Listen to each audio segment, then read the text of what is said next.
What is happening, everybody? Thank you so much for clicking into this YouTube video. If you haven't already, make sure you hit that subscribe button. Make sure you smash that like button because I know you guys are gonna like this one and we want everyone to see this one. I am going to be responding to a video that you guys sent me on TikTok. If you don't already, make sure you follow me on TikTok and Instagram at Evidence Nutrition on both platforms. Let's get into the video. That your diet is 10 times more important than working out. I'm really hoping for the best with this video, but when we're starting off with your diet is 10 times more important than working out, that's just a made up figure. I hope she just said it as like a figure of speech kind of thing. But anyway, I'm not gonna think too much into it. I'm gonna let her speak. I don't wanna be that guy that doesn't let the girl talk, you know?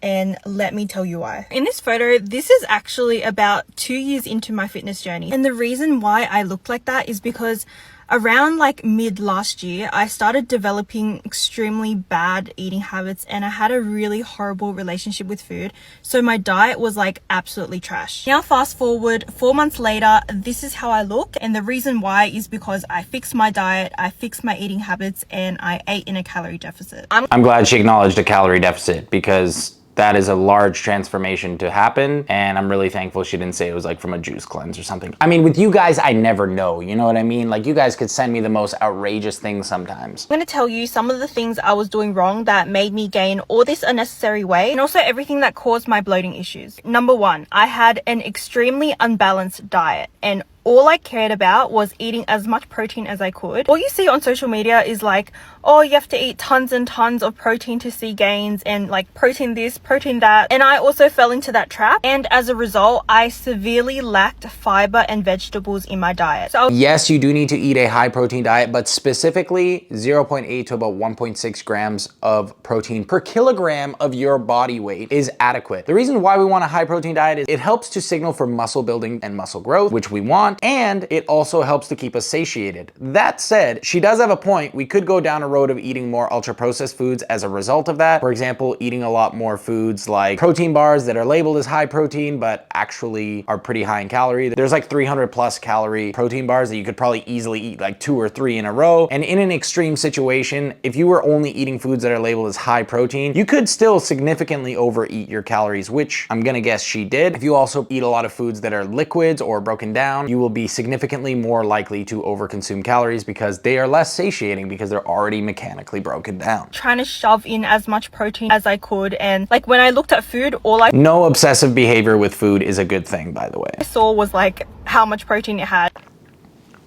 Oh, what am I drinking? Let me show you. This right here is my whey protein from Legion Supplements. If you guys want to try this one out, this one is the cocoa cereal. It is easily my favorite. If you guys want to try this one out, make sure you guys use code Edin when you're checking out from Legion Supplements so that you can support me and save yourself some money, or go hit the link in my bio. Let's get back to the video. I also started heavily relying on protein shakes and protein bars, which were horrible for my gut health, which leads because there's no way that she could quantify what her gut health looks like in general. But what I will say is a diet low in fiber, low in hydration, low in movement, which it sounds like she was moving a considerable amount. She was missing out on, it was probably a high stress, high protein diet with very low fiber and potentially not hydrated, which all of these things combine together to increase the likelihood of bloating. Bloating to a certain degree is fairly normal, but if it's something that makes you uncomfortable and it's happening very often to you, it can be very frustrating, especially when you're trying to lose fat and you can't really see the difference because you're constantly bloated. to number two, I was eating way too much processed foods. Basically anything that's packaged, like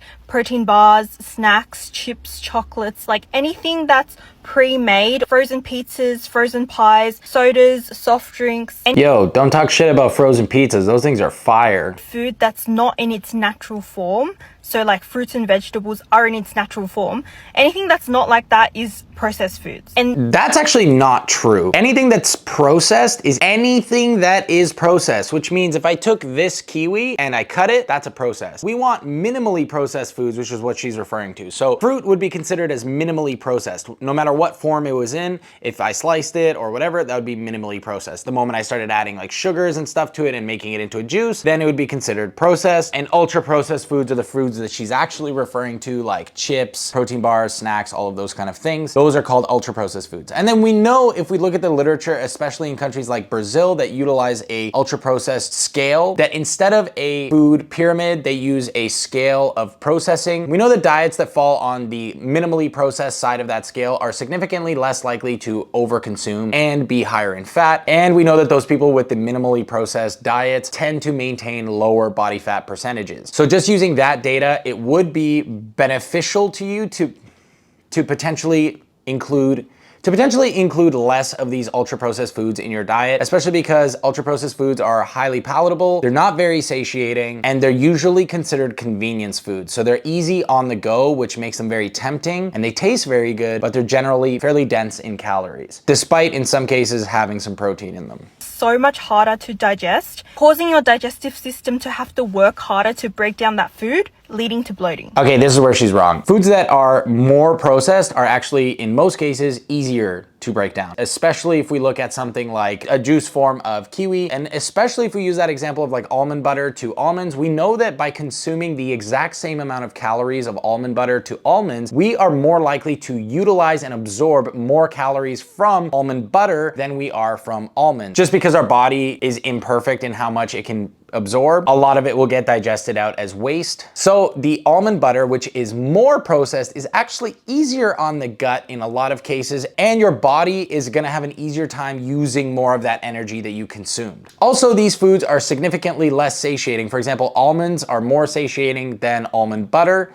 Likewise, a juice form of a fruit is way less satiating than the actual fruit itself. So I basically skipped breakfast, and then if you're trying to lose fat, skipping breakfast is not always a great idea. In fact, we have some indications in the literature that people that front load their calories and have more towards the beginning part of the day, a lot of their calories are in the morning, they tend to have an easier time sticking to their allotted calories and are less likely to have crippling cravings, if you will, near the end of the day. But as far as bloating is concerned and gastrointestinal distress, you definitely want to make sure that you're having far more regular meals. I barely ate anything for lunch, so I would literally have a drink like a protein shake or a protein bar, and then I would starve until dinner. And then because I barely ate during the day, I was so hungry for dinner, so I ate this one huge meal, which was probably like 3 meals in one. Like, it was just way too big. And obviously, if you're eating that much food at once, your digestive system is gonna have to work just that much harder to break all that food down. Again, leads to more bloating. Yeah, having massive meals will definitely lead to bloating. Any holiday meal, you eat more, you bloat more. Which then leads to point 4.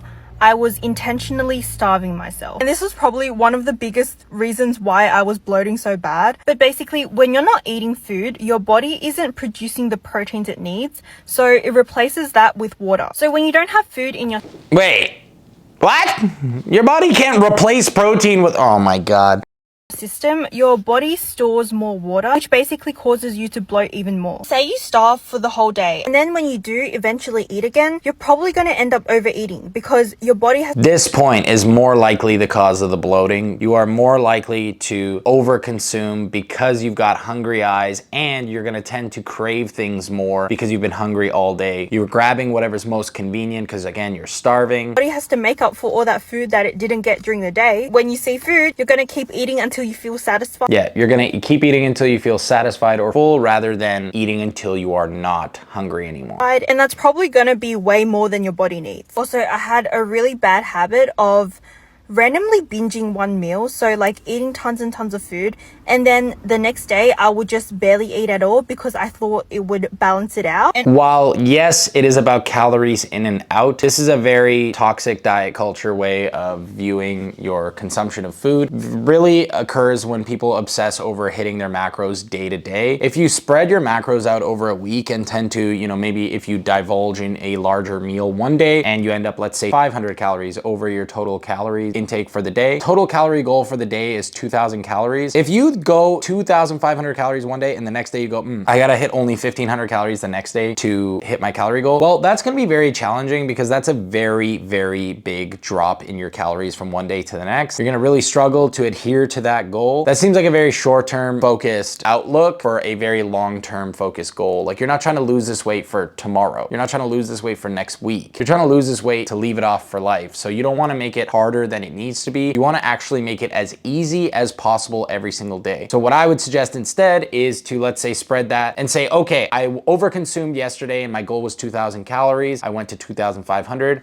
I can take the next 5 days and reduce my calories by 100 each day, and then I'll be even for that 2,000 calorie goal. Or if you wanna be a mad cunt, you could even do it every day for the next 5 by 200 calories. Then by the end of it, you're actually still 500 calories less than you were before, but each day will still be easier to hit than the first option where you're over consuming and then starving yourself the next day. This is also a definite sign of binge eating disorder and potential disordered eating habits. And obviously it doesn't balance it out. And the only thing that does is create this toxic cycle with food and just this really unhealthy relationship with food, and it will do you no good. And the moment I decided to fix all of these bad eating habits, my bloating went away, my gut health got better, and I started to lose weight. Like, the entire reason why I lost weight so easily and so quickly was not only because I ate in a calorie deficit, but because I actually fixed my eating habits and I developed a good relationship with food that allowed me to maintain that calorie deficit. Hell yeah. So in short, she found a method of reaching a calorie deficit that actually worked for her. For a long time, she was trying to get into a calorie deficit by means potentially suggested to her by someone else. And what that ended up doing was her not being able to maintain it and consistently overeating. That said, if she did not go through this spell of very high protein, she would not have been able to put on as much muscle mass as she did so quickly. So I don't think it's a complete loss. I think it's a great thing she went through this phase of building and putting on as much muscle mass as she did. I still think that protein is very important, again, because it's satiating, has a very high thermic effect of food, and it helps to build muscle. We don't want to just focus on that because, again, calories do count in and out. And I suggested a few options how you can create a calorie deficit for yourself that is a more sustainable and less toxic way of doing so. So make sure you guys try that out if that works for you. But whether you're someone who likes intermittent fasting, or someone who likes keto, or someone who likes vegan, or you like clean eating, whatever diet that works for you is the diet that you should do. We know from the literature that there is no diet